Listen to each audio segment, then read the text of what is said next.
Assalamualaikum warahmatullahi wabarakatuh. Pada video kali ini saya akan menjelaskan mengenai uji disolusi terbanding.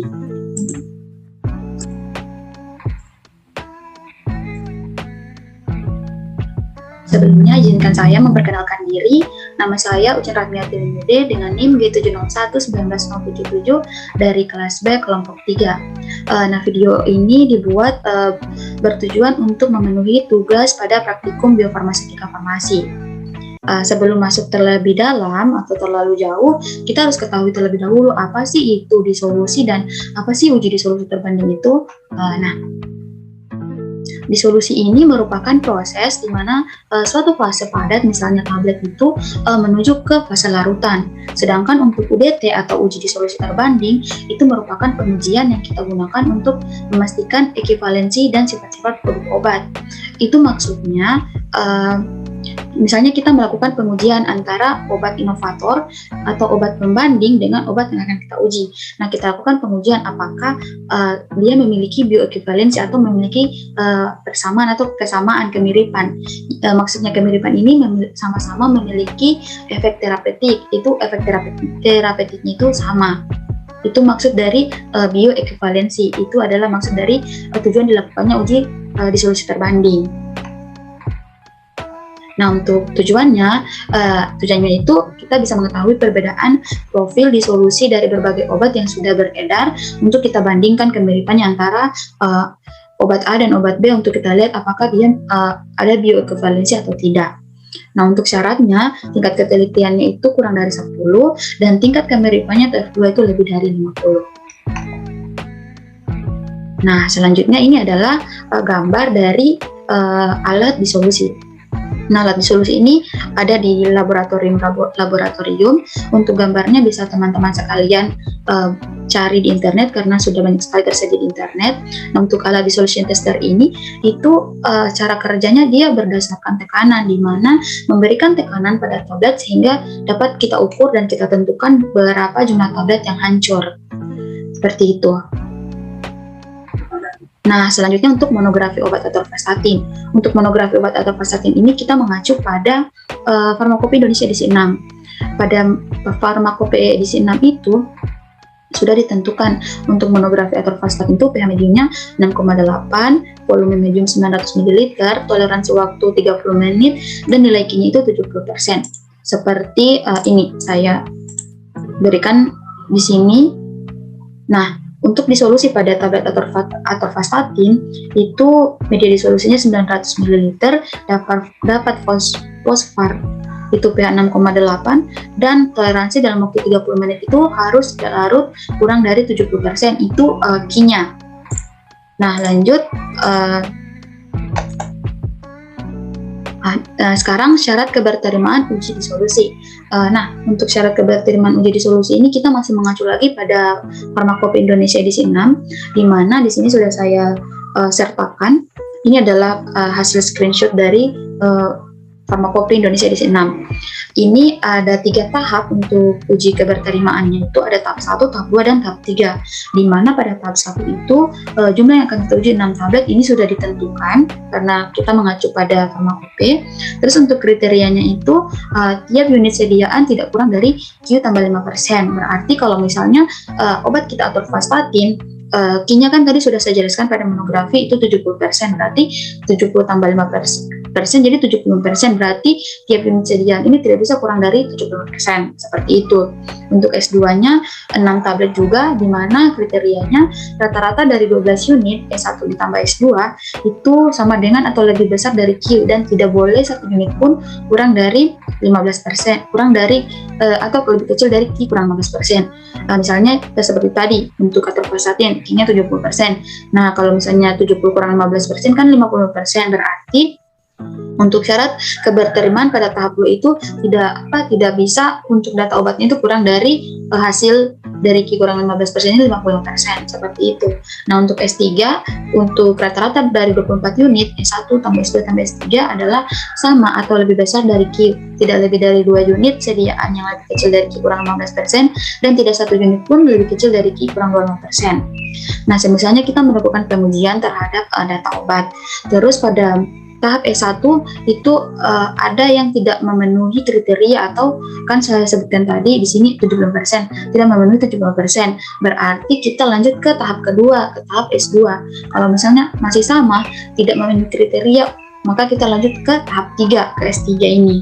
Tetapi apabila pada tahap 1 saja sudah memenuhi kriteria atau syaratnya sudah pas, jadi kita tidak perlu lagi melanjutkan ke tahap-tahap berikutnya, ke tahap 1 ke tahap 2 atau ke tahap 3. Nah, di sini saya menyertakan contoh untuk memudahkan teman-teman. Di sini saya sajikan data, misalnya data obat ada 60, 75, 80, 78, 61, dan 90. Nah, di sini kita uji dulu S1-nya. Nah, di sini kan Q plus 5%. Nah, Q-nya kan 70% dari monografinya, ditambah 5%, jadi 75%. Nah, 75% ini kita lihat di data obat ini. Apakah ada yang tidak memenuhi lagi dari 75% ini. Nah, jika kita lihat di sini ada 60 dan ada 61. Berarti bisa dikatakan ada dua data obat yang tidak memenuhi syarat S1. Nah, jadi kita lanjut ke tahap 2. Ke tahap 2 itu ini data obat 1 dan data obat 2. Nah, itu kita pakai seperti yang saya jelaskan tadi, di S2 itu dikurang 15%. Q-nya kan sesuai monografi 70%, dikurang 15% itu 50%. Nah, kita lihat apakah ada yang kurang dari 50%. Kita lihat, oh berarti tidak ada, jadi tidak perlu lagi kita lanjutkan ke tahap selanjutnya. Seperti itu. Nah, sekarang untuk penggunaan aplikasi PeakBootstrap-nya.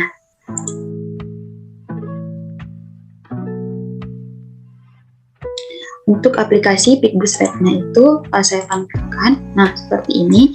Ini adalah tampilan dari aplikasi PeakBootstrap-nya, di mana ada ada menunya, di sini ada grafik sama ada tentang dari aplikasi ini. Nah, untuk ini yang reference itu kita masukkan nantinya di sini itu data inovatornya atau data obat pembandingnya. Sedangkan di tes ini itu kita masukkan data obat yang akan kita uji.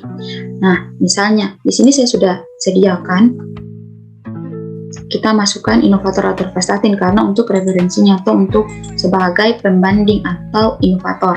Nah, untuk tesnya, choose test file ini kita masukkan data yang akan kita uji. Nah, yang akan kita uji ini ada dua, obat A dan obat B. Jadi untuk pertama obat A terlebih dahulu kita uji. Nah, untuk ini, untuk number of bootstrap itu 5.000. 5.000 itu sebenarnya bisa kita atur, tapi untuk maksimalnya itu dia akan secara 5.000 kali akan menguji datanya kita. Nah, untuk confidence interval itu di sini kita masukkan yang S1-nya tadi yang seperti saya bilang Q plus 5%. Tadi kan sudah didapat dari monografinya atau atorvastatin itu 70% ditambah 5%, jadi kita masukkan 75%. Nah, untuk sampling modenya kita pakai full vector. Kenapa? Karena kalau misalnya kita menggunakan individual value itu lebih ke kita menguji pada masing-masing datanya. Nah, kalau ini kan kita menguji untuk keseluruhannya, jadi kita pakai full vector. Nah, untuk F2 auto rule itu kita menggunakan no auto karena untuk kedua obat ini antara obat uji dan obat pembandingnya itu tidak dipersyaratkan lebih dari 80% atau kurang dari 85%. Nah, di sini kan kita 75%, jadi kita pakai no auto. Nah, sedangkan untuk one profile itu dipersyaratkan salah satu dari kedua obat tersebut antara inovator dan obat uji harus dipersyaratkan lebih dari 80%. Nah, untuk two profile itu antara kedua obat tersebut harus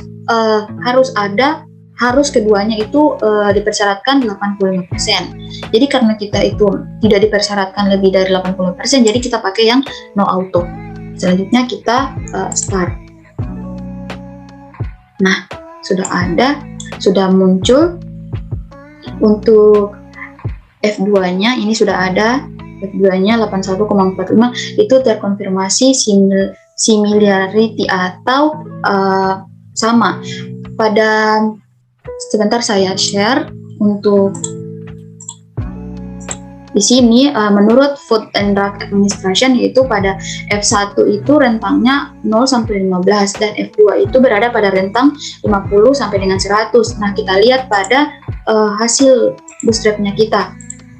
Nah, di sini untuk F2-nya itu dia 50. Nah, berarti sesuai yang di sini 50/100 berarti ini memenuhi rentang F2-nya. Nah, kita lihat untuk F1-nya. F1-nya di sini 1,26. Di sini F1-nya 1,26, F2-nya 90,17. Berarti itu memenuhi rentang karena F1-nya kan dari 0 sampai 15. Sedangkan F2-nya itu 50 sampai dengan 100. Berarti ini similar. Nah, kita lihat untuk grafiknya.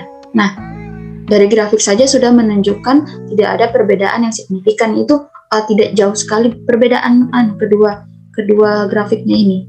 Jadi bisa kita simpulkan bahwa obat uji A dan obat inovatornya atau obat pembandingnya itu similar atau memiliki bioequivalensi atau sama dan sama-sama memiliki efek terapik yang sama seperti itu.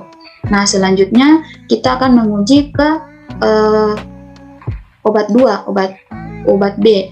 uji B. Di sini kita choose reference file, kita ambil masih inovator atorvastatin. Oke. Terus untuk tesnya, choose test file, kita ambil yang tes obat B karena tadi kan sudah obat A, jadi kembali ke obat B. Ini masih sama 75, no auto, dan kita start. Nah, ini menandakan tidak similar karena F1-nya seharusnya kan F1 tadi sudah saya sampaikan itu pada rentang 0 sampai dengan 15, F2-nya itu pada rentang 50 sampai dengan 100. Sedangkan di sini F1-nya lebih dari 15, sudah sampai 46,57 dan F2-nya itu kurang dari 50. Seharusnya rentang F2 itu 50 sampai dengan 100. Jadi ini tidak similar atau tidak sama. Mari kita cek grafiknya. Nah, grafiknya saja sudah berbeda. Sangat tidak juga jauh, tapi ada jarak di antara kedua garisnya ini.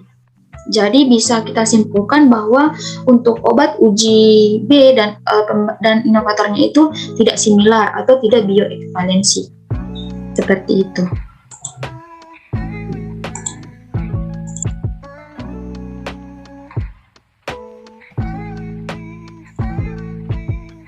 Nah, itulah hasil presentasi dari saya.